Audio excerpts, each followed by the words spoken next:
If you ever wonder if torture is legal, just try the training routines of the 8 most elite special forces in the world. Number 8. If you think Polacks are slow, you obviously haven't heard of JW Grom. The Polish Special Military Unit is one of the most formidable special forces units in the entire world. They are the ones that the US calls when they have a mission behind enemy lines that they want to keep very secret and quiet. JW Grom specializes in stealth operations and has been involved in numerous high-profile domestic and international missions. I wouldn't be surprised if you haven't heard of JW Grom, as they usually operate in the shadows. They go through a vigorous, highly demanding training regiment, including escape and evasion, survival, counter-terrorism, and hostage rescue training. The toughest, however, is the combat diving training. For this exercise, a soldier must be able to hold his breath for up to 2 minutes in freezing water while performing various tasks and even conducting combat. Needless to say, not many people are ready to take on what is essentially torture to become one of the best combatants in the world. Moreover, they are entirely forbidden from drinking alcohol and getting into fights outside their tasks. Due to their specialized training, they are considered extremely dangerous, even without a weapon. So the Polish government made sure to keep them under control. The entire unit consists of only 1,500 members. They are armed to the teeth with highly specialized equipment like night vision goggles, various grenades and flashbangs, breaching tools, and many more. Their weapon of choice is the Polish-made FBMSBS, Modular Assault Rifle. Russia's forces are a bit questionable, especially after we saw their so-called military might in the war against Ukraine. Still, we can't underestimate the best of the best in the Russian army, especially since their motto is, "Wherever Alpha Group appears, compromise stop." Yes, this elite special unit's primary goal is to eliminate. So naturally, their tactics usually consist of shooting everyone, then shooting some more, throwing a grenade or two, and then asking questions. This was showcased in 2002 when Chechen terrorists took over the Moscow theater. When the Alpha Group engaged, not only all the terrorists were eliminated, but over 100 of the hostages perished during the operation. Not the safest unit to save you when you're in trouble, but exceptionally highly effective when a threat needs to be eliminated. Naturally, it's definitely not an easy task to become part of this military unit.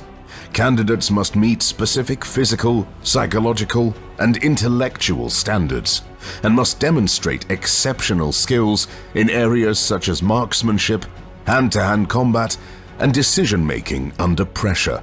They must also have a clean criminal record and be willing to undergo extensive background checks.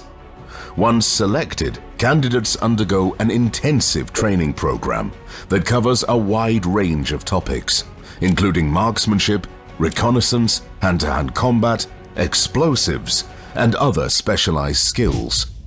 The training is designed to be physically and mentally challenging. In addition, it is developed to prepare candidates for the extreme conditions and high-pressure situations they may face as members of the Alpha Group.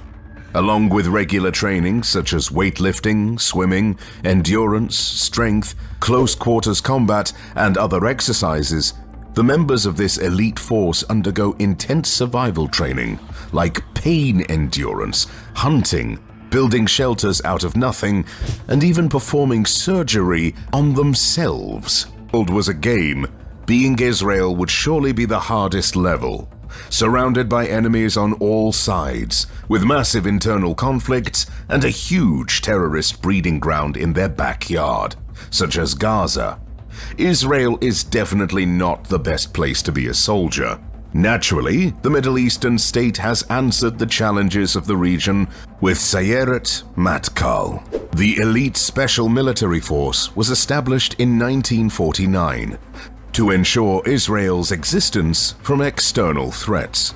Over the years, this highly trained unit has been involved in almost all high-profile operations of the Israel Defense Forces, IDF. These have included the famous 1976 raid on Entebbe Airport in Uganda to rescue Israeli hostages, the 1988 assassination of Abu Jihad in Tunisia, and the 2006 operation to destroy a Syrian nuclear reactor. As you can imagine, the Sayeret Matkal is not the best bunch to mess up with. They are all highly trained combatants that undergo vigorous training.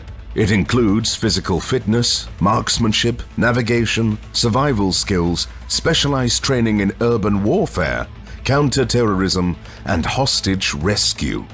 Unit members are also trained in foreign languages, as many operations require them to work in unfamiliar countries.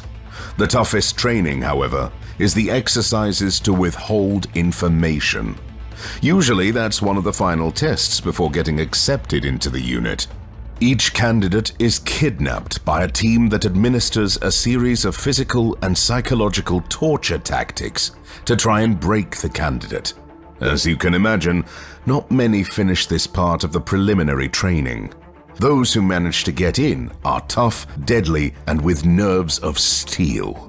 If you ever wonder if you think that the Vikings are long gone, you obviously haven't heard of Frogman Corps. This Danish special military force consists of only 150 highly trained personnel. But oh boy, do they make their ancestors proud. If there is a VIP lounge in Valhalla, it's probably reserved for these guys. The unit is specialized in conducting maritime operations, including reconnaissance, sabotage, and counter-terrorism. To be most effective, they undergo one truly intensive physical and mental training from the first moment they apply for the job. For 6 months, they are submitted to treatment that, if seen by a European court for human rights judge, will certainly cause them a heart attack. Their training includes intense long-distance running, marching, and swimming. In addition, recruits must be able to put on their gear underwater, naturally forcing them to keep their breath for nearly 2 minutes. As a result, some candidates black out during this training session. If you think that's tough, don't be silly. That's just week 1. This is the weeding out process, and usually only 10% of candidates go forward. For the 20 or so people left, the fun continues with hypothermia resistance training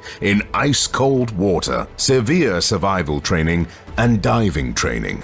The selected few will continue with more vigorous specialized exercises like bomb diffusion, spec and black ops training, and others. Naturally, much of the information about this elite team is kept secret. Still, they most commonly use the MP5 submachine gun, Sig Sauer P226 pistol, and the HK416 assault rifle. The Frogman Corps has participated in a number of international operations, including serving as part of the International Security Assistance Force in Afghanistan and contributing to anti-piracy efforts off the coast of Somalia. Can you imagine what awaits if these guys are outside the top 3?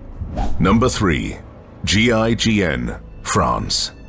The Groupe d'Intervention de la Gendarmerie Nationale, GIGN, is a special operations force within the French Gendarmerie. The unit comprises approximately 400 highly trained personnel, specializing in counter-terrorism, hostage rescue, and other high-risk operations. As you can imagine, those are not the typical French stereotype of smoking cigarettes and handling a baguette. Much more commonly, they hold an HK416 assault rifle, Sig Sauer P226 pistol, or the FR-F2 sniper rifle. To get there, though, these elite units go through one truly soul-crushing recruitment and training process. For starters, candidates must swim 50 meters with their hands and feet tied up. The task was designed to weed out the weak at the start, and unsurprisingly, about 50% of all candidates actually need saving. Next is the 5-mile run with a 44-pound backpack. Those who finish in the time frame continue the torture with some high-demanding physical and mental challenges. like walking on a 65-foot-high unstable plank while being submitted to cross-examination by 2 drill instructors. That's nothing, though, compared to the trust shot. In this exercise, the trainee is dressed in body armor and hangs a clay disc from their neck right in front of their chest. The kicker is that another candidate must shoot the disc. Somehow, this should promote trust. However, I'm not sure how you can trust a man who shoots you in the chest. About 90% of the remaining candidates refuse to take part in this challenge. So obviously the GIGN are looking for the most insane people to join their ranks. As you can imagine, they are not tasked with protecting Macron from protesters. Some of their most famous operations include rescuing passengers on Air France Flight 8969 in 1994, the return of French hostages in Yemen in 2010, and the capture of terrorists responsible for the 2015 Charlie Hebdo shooting. With a portfolio like this, it's hard to believe there are special forces more badass than this one, but of course there is. Number 2. Delta Force, USA. If you played the video game with the same name, you might know something about this special military unit. Still, in real life, they are far better than you ever were. And you might even think that they're using some cheat codes. They're not. The Delta Force team is the most elite US special military unit, and as such, they are often tasked with the impossible. They operate in high secrecy, and little is known about their regiments and day-to-day training. Still, the unit comprises roughly 1,000 personnel and goes through one of the most challenging selections you can imagine. First and foremost, to qualify as a candidate, you must have been in an active war and participated in a battle. Fortunately for most US soldiers, America wasn't the most peaceful country in the past 2 decades.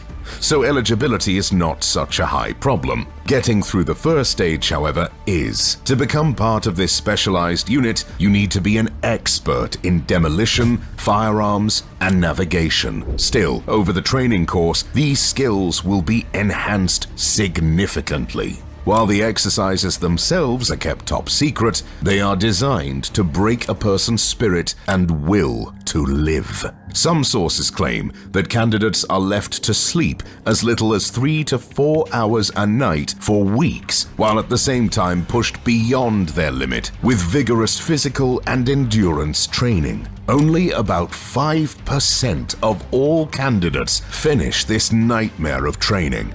As you can imagine, such a secretive special force is not often in the headlines. Still, they are well known for their role in taking over Panama in 1989 after a hostage situation. Moreover, they were tasked with capturing Saddam Hussein in 2003 and were involved in the raid on Osama bin Laden's compound in Pakistan, though the final shot was not theirs. SEAL Team 6 stole the thunder. There are many mysteries about Delta Force, but the only one I can think of right now is who can be better than these guys. When it comes to brute force, the British rely on their Special Air Service, better known as the SAS unit. This is the British Special Forces responsible for conducting various operations, including counter-terrorism, direct action, reconnaissance, and hostage rescue. The SAS is comprised of 4 regiments, each with a number of operational squadrons. The exact number of personnel within the SAS is classified, but it's estimated to be around 400 to 500 personnel. Naturally, to be part of the best military unit on the planet, you must be more than a mere human. Actually, I'm not sure that even demigods are allowed. Those that can finish the SAS training course must be nothing less than gods. After all, their main battlefield task is to inflict as much damage as possible within the shortest time behind enemy lines without any losses. This ambitious goal forces trainees to go through excruciating physical and mental training. While most elite squads have a hell week to weed out the unfit candidates, the SAS has a 5-month-long hell training. It includes 6 marathons in just 5 days. And since that's obviously not hard enough, candidates must wear 55 pounds of bricks in their backpacks throughout all marathons. Naturally, these marathons are not on the streets and countryside, but in the mountains of the West and North. This selection is so demanding that there have been cases of candidates dying from exhaustion. Others have been documented breaking mentally and being admitted to mental institutions, while others started hallucinating from exhaustion and heat. If they get through this insane first step,